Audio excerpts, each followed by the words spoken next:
اعوذ باللہ من الشیطان الرجیم بسم اللہ الرحمن الرحیم والذین آمنوا وعملوا الصالحات. ہاں، اس کے برعکس جو لوگ ایمان لائیں اور نیک عمل کریں. اب نیک عمل میں ہر شخص نے اپنا اپنا نظریہ بنا رکھا ہے. مراد نیک عمل قرآن مجید کا کیا ہے؟ دین کے سارے تقاضوں کو ادا کرنا، وہ نیک عمل ہوگا. آپ نے ایک نیکی لے لی، یتیم خانہ کھول دیا، بڑی فاؤنڈیشن بنا دی، بیواؤں کا انتظام ہو رہا ہے، لیکن کاروبار میں سودی لین دین ہے، جھوٹ ہے، فریب ہے، دھوکہ ہے، سب چل رہا ہے. تو یہ نہیں. دین کے تقاضے یہ بھی ہے کہ دین کو قائم کرنے کی جد و جہد میں لگو، اس کی شرائط پوری کرو. تو فرمایا والذین آمنوا وعملوا الصالحات اولئک اصحاب الجنہ ہم فیہا خالدون. وہ ہیں جنت والے اور وہ اس میں ہمیشہ ہمیشہ رہیں گے. وَإِذْ أَخَذْنَا مِيثَاقَ بَنِي إِسْرَائِيلَ لَا تَعْبُدُونَ إِلَّا اللَّهَ. اور یاد کرو جب کہ ہم نے بنی اسرائیل سے عہد لیا تھا تم نہیں عبادت کرو گے کسی کی سوائے اللہ کے. وَبِالْوَالِدَيْنِ إِحْسَانًا.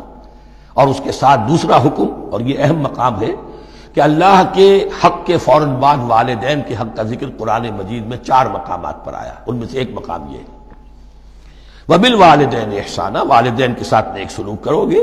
وَذِي الْقُرْبَى. اور قرابت داروں کے ساتھ بھی. وَالْيَتَامَى. اور یتیموں کے ساتھ بھی. وَالْمَسَاكِينَ. اور محتاجوں کے لیے بھی. وَقُولُوا لِلنَّاسِ حُسْنًا. اور لوگوں سے اچھی بات کہو، اچھی بات کہو، صحیح بات کہو، امر بالمعروف کرتے رہو، نیکی کی دعوت دیتے رہو. وَأَقِيمُوا الصَّلَاةَ وَآتُوا الزَّكَاةَ. اور نماز قائم کرو، قواعد قائم رکھو اور زکوٰۃ ادا کرو گے. یہ گویا کہ معاہدہ ہو رہا ہے. ثُمَّ تَوَلَّيْتُمْ. پھر دیکھو تم نے اس سے پیٹھ موڑ لی. إِلَّا قَلِيلًا مِنْكُمْ. سوائے تم میں سے تھوڑے سے لوگوں کے. وَأَنْتُمْ مُعْرِضُونَ. اور تم ہو ہی پھر جانے والے. تمہاری یہ عادت گویا کہ طبیعت ثانیہ ہے. اب ایک خاص مثال آ رہی ہے، اس کے بعد پھر ایک بہت بڑا یونیورسل ٹروتھ آئے گا. مثال کیا ہے؟ اللہ نے ان سے ایک عہد لیا تھا وَإِذْ أَخَذْنَا مِيثَاقَكُمْ. ہم نے تم سے یہ عہد بھی لیا تھا لَا تَسْفِكُونَ دِمَاءَكُمْ. دیکھو اپنا خون نہیں بہاؤ گے، یعنی آپس میں جنگ نہیں کرو گے، لڑو گے نہیں. تم بنی اسرائیل ایک وحدت بن کر رہو گے، جیسے کہ قرآن مجید میں آیا ہے انما المؤمنون اخوۃ. تم بھائی بھائی ہو. لا تسفکون دماءکم. اپنا خون نہیں بہاؤ گے. ولا تخرجون انفسکم من دیارکم. اور نہ ہی تم نکالو گے اپنے کچھ لوگوں کو ان کے گھروں سے. اب یہاں مجھے وضاحت کرنی پڑے گی ورنہ بات سمجھ میں نہیں آئے گی کہ جب حضرت یوشع ابن نون کی سرکردگی میں بنی اسرائیل نے فلسطین کو فتح کرنا شروع کیا اور سب سے پہلے جیریکو فتح کیا گیا شہر. اس کے بعد جب سارا فلسطین فتح کر لیا تو انہوں نے ایک مرکزی حکومت قائم نہیں کی. 12 قبیلوں نے 12 حکومتیں بنا لی. جیسے 12 چشمے تھے پانی کے، ویسی 12 حکومتیں. اب ظاہر بات ہے جہاں 12 حکومتیں ہوں گی تو وہ طوائف الملوکی جس کو کہتے ہیں، آپس کی کھٹ پٹ ہوتی تھی، جنگیں ہوتی تھی. پھر ان میں سے ایک دوسرے پر حملہ کر کے وہاں کے لوگوں کو نکال باہر کرتے تھے، بھاگنے پر مجبور کر دیتے تھے. تو یہ تھی ان کی کیفیت. لیکن اس کے بعد پھر جب وہ لوگ چلے گئے کہیں کفار کے ملک میں چلے گئے، اب کفار نے جو ہے ان کو لا کر اور ان کے سامنے ان کے ہاں بیچنا چاہا، چونکہ غلام بن گئے وہاں جا کر، یا انہوں نے غلام بنا لیا. تو اب فدیہ دے کر چھڑا رہے ہیں کہ ہمیں حکم دیا گیا ہے کہ جو بھی تمہارا اسرائیلی بھائی ہو اس کو فدیہ دے کر چھڑا لو اگر کہیں وہ اسیر ہو جائے.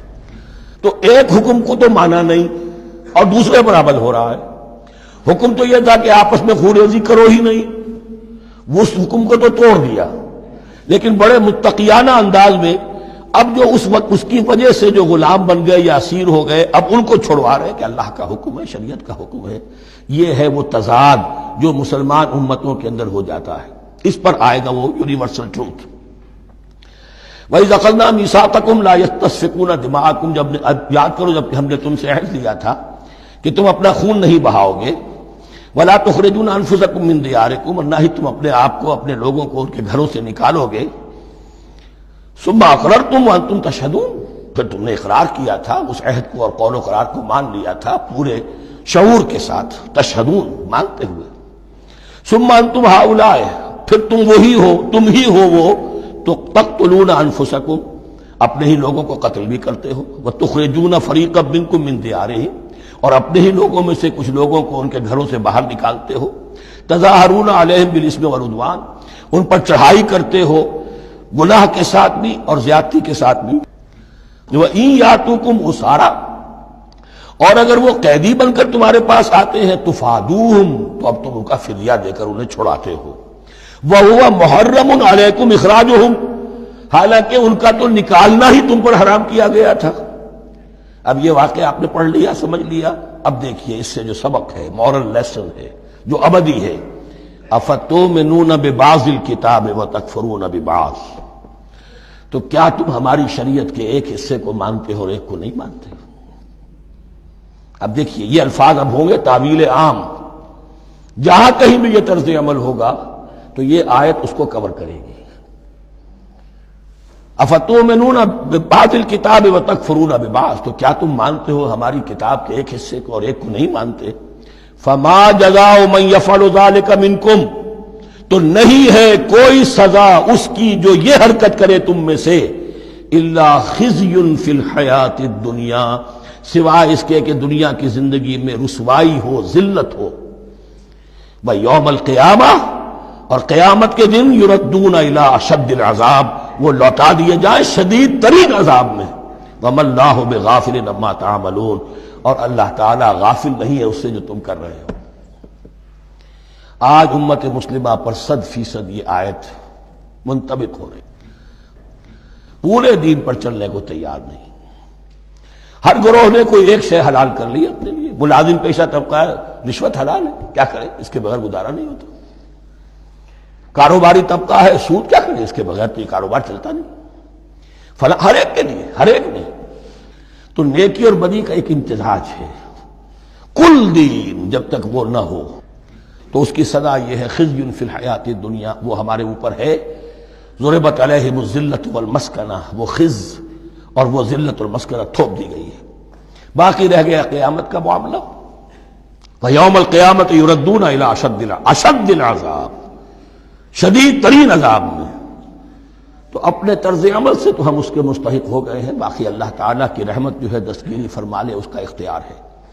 لیکن دھمکی کا پھر انداز دیکھیے، وَمَا اللَّهُ بِغَافِلٍ عَمَّا تَعْمَلُونَ، اللہ غافل نہیں ہے اس سے جو تم کر رہے ہو۔ ہر سال عمرہ فرما کے آ رہے ہیں، کس رقم سے فرما کر آ رہے ہیں یہ اللہ کو معلوم ہے، یہ حلال سے کمائی تھی یا حرام سے۔ رمضان مبارک میں حرم میں پہلی صف میں جگہ ریزرو کرائی ہوئی ہے سیٹھ صاحب نے، اور وہاں کے شرطوں کو بھی رشوتیں دیتے ہیں، اور وہ سمجھتے ہیں کہ ہم تو سارا نہا دھو کر آ گئے، سال بھر جو بھی حرام کمائی کی تھی سب پاک ہو گئی۔ اللہ نا واقف نہیں ہے، اللہ تمہاری داڑھیوں سے دھوکہ نہیں کھائے گا، اللہ تمہارے اماموں سے اور ابا اور قبا سے دھوکہ نہیں کھائے گا۔ He knows you through and through, He sees you through and through۔ وَمَا اللَّهُ بِغَافِلٍ عَمَّا تَعْمَلُونَ أُولَٰئِكَ الَّذِينَ اشْتَرَوُا الْحَيَاةَ الدُّنْيَا بِالْآخِرَةِ، یہ وہ لوگ ہیں جنہوں نے دنیا کی زندگی اختیار کر لی ہے آخرت کو چھوڑ کر۔ فَلَا يُخَفَّفُ عَنْهُمُ الْعَذَابُ وَلَا هُمْ يُنصَرُونَ، تو اب ان کے لیے نہ تو ان سے عذاب میں تخفیف کی جائے گی اور نہ ان کی کوئی مدد کی جائے گی۔ صدق اللہ العظیم۔